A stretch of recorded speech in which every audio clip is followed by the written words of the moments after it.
Šta je posljednje čega se sjećaš? Šta je sa Lukom i Sašom? Gde su oni? Sud proglašava Srđana Stefanovića krivim za teško delo protiv opšte sigurnosti.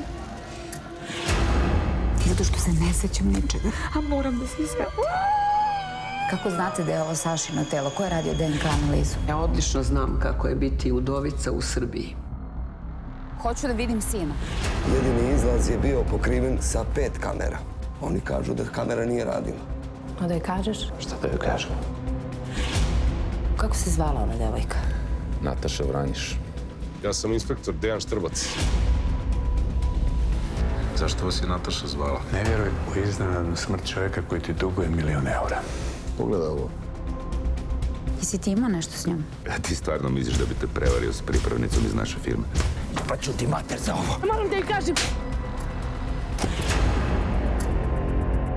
Da li ste nekada vidjeli ovakvu penkalu? Samo klimnite glavom ako ste ga skoro videli. Ako ovo izbije u javnost, najebali smo. Nisam ja čovjek sa kojim ti treba da razgovaraš. S kim da pričam, jel čuješ? Mi smo vezani zauvek.